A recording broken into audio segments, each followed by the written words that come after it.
Nasib Badrodin di DPR, dialog kita lanjutkan masih bersama Gun-Gun Herianto dan Nasir Jamil. Kang Gun-Gun, ini kalau kita bicara alasan Presiden bahwa mengganti calon Kapolri dengan Badrodin Haiti dengan alasan public trust, dan nampaknya itu berhasil ya. Publik cukup percaya dengan keputusan Presiden. Ketika DPR kemungkinan akan mempermasalahkan ini, bukankah imbas itu akan ke DPR? Artinya public trust akan hilang untuk DPR. Kalau saya menduga ya, kalau DPR tidak akan mempersoalkan public trust, betul. Tapi kemungkinan akan masuk dari, kok BG kan sudah menang di pra-peradilan. Mungkin itu yang akan diminta klarifikasi. Saya menduga di situ, karena itu yang belum terjelaskan oleh Pak Jokowi. Jadi bukan pencalonan Badrodin Haiti-nya nanti yang akan kita ini kan negara hukum. Kita kalau kita tidak mempercayai putusan pengadilan,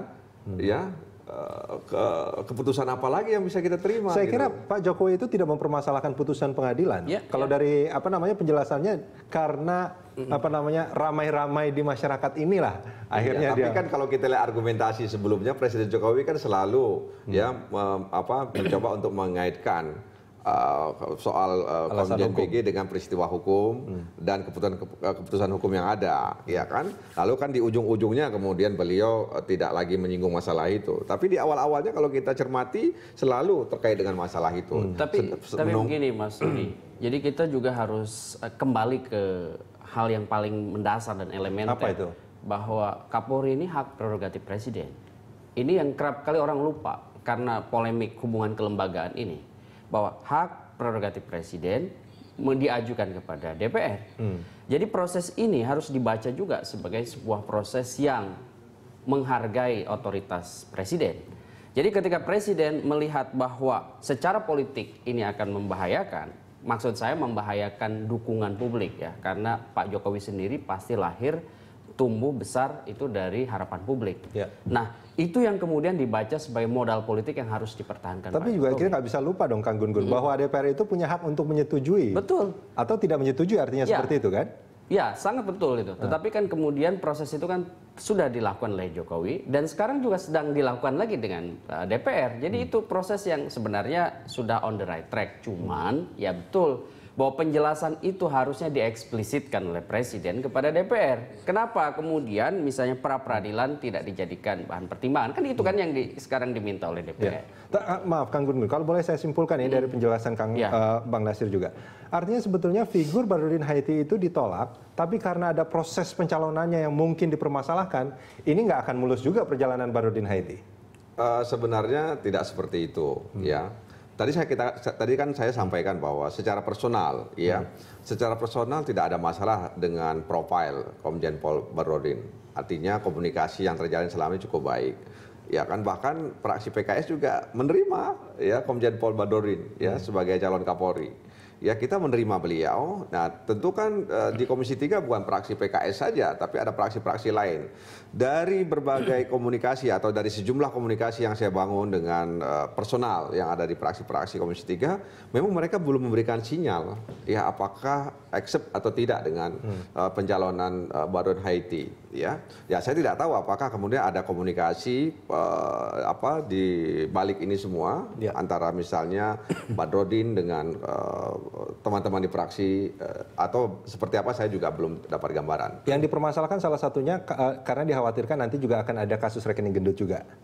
Iya, itu mungkin salah satunya. Salah satunya. Artinya makanya saya katakan dalam rapat konsultasi itu Presiden menjelaskan, bukan saja menjelaskan kepada DPR, ketika itu misalnya diliput langsung oleh media, Presiden juga sudah sedang menjelaskan kepada masyarakat. Sudahlah, kita harus mulai era baru hari ini pencalonan Kapolri. Jadi Presiden itu meskipun dia punya hak prerogatif, tapi juga dia harus menjelaskan kepada DPR, kepada publik bahwa Kapolri yang dia calonkan ini the best of the best, Kemudian dia punya sejumlah agenda yang harus dilaksanakan dalam kepemimpinannya, sehingga kemudian publik tahu, sehingga kemudian tidak ada penilaian bahwa ini banyak unsur politisnya atau banyak unsur pendekatan kekuasaannya, tapi memang ini ada agenda agenda publik yang harus diselesaikan. Karena apapun ceritanya memang kita merasa miris prihatin bahwa situasi hari ini di kepolisian tidak ada pimpinan yang definitif. Dia Anda juga sepakat bahwa Kapolri definitif juga harus segera. Harus ada makanya. Bukan hanya harus ada, harus segera. Kalau ada kan memang karena memang dia pertama penting dan mendesak. Oke. Ya, penting dan mendesak harus hadir gitu, harus ada. Ya, sehingga kemudian profilnya Badrodin ini menurut saya sudah cukup layak. Sudah cukup layak. Layak dan patut untuk diajukan sebagai calon Kapolri. Lalu apakah kemudian itu bisa disetujui? Tadi itu ada persoalan-persoalan yang melatar belakang yang mengikutnya itu. Dari Anda kira-kira apa yang harus dilakukan oleh DPR dan juga Presiden mungkin ya, atau mungkin Badrodin juga harus melakukan sesuatu supaya semuanya itu bersepakat, setuju, atau mungkin harus menggunakan KPK juga untuk dimintakan penjelasan karena kemarin tidak ada keterangan dari KPK gitu? Ya, saya pikir ada dua hal yang bisa dilakuin. Yang pertama ya Pak Badrodin Haiti juga harus menyiapkan, karena pasti akan masuk di fit and proper test, uji kepatutan dan kelayakan, dan di situ ruang untuk menjelaskan juga kepada DPR soal rekening gendut, soal soal apalah ya yang menyangkut. Itu juga pernah dilakukan oleh Budi Gunawan loh, Kang Gun. Betul. Karena ini kan nanti akan salah satu yang diminta oleh DPR yang belum terjelaskan kan soal tadi itu. Jangan-jangan kemudian kasus Pak BG kembali terulang, misalnya karena proses rekening gendut dan segala macam itu menjadi polemik. Nah ini kan itu yang tadi saya dapat statement dari Bang Nasir. Ya.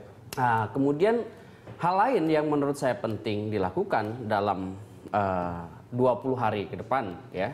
Ini adalah proses yang intens, komunikasi politik yang intens. Karena sebenarnya kuncinya di komunikasi politik sih. Iya. Ya tentu beberapa politisi akan memblow up ya beberapa dinamika kekinian. Tetapi kalau saya lihat hitung-hitungan peta politik, pertama ada kebutuhan yang mendesak di institusi Polri, kemudian ada juga desakan publik bahwa ini harus sudah berjalan ini, bukan hanya terus disandra gitu oleh kekuatan politik. Kemudian juga ada harapan bahwa dinamika politik nasional itu berubah ke hal yang lebih positif dibanding hanya berkutat di isu yang itu-itu saja.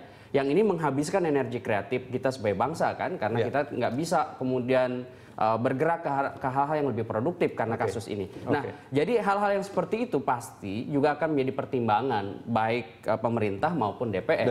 Ya, jadi memang kuncinya tadi itu komunikasi politik. Saya punya keyakinan kalau komunikasi politik ini dilakukan dengan baik, ya hambatan-hambatan, kerikil-kerikil yang ada di tengah jalan ini akan bisa disingkirkan dan kemudian pencalonan itu atau fit and proper di Komisi 3 akan berjalan dengan baik. Saya tidak katakan mulus ya, akan berjalan dengan baik ya, sehingga kemudian publik nanti juga akan menilai bahwa memang Komjen Pol Badrodin itu memang layak dan patut untuk disetujui oleh DPR menjadi Kapolri. Oke, mudah-mudahan pernyataan Bang Nasir Jamil ini juga didengar sama Presiden Jokowi ya. Terima kasih. Saya didengar sama Presiden Jokowi juga sama calon Kapolri Pak Badrodin. Oke, makasih.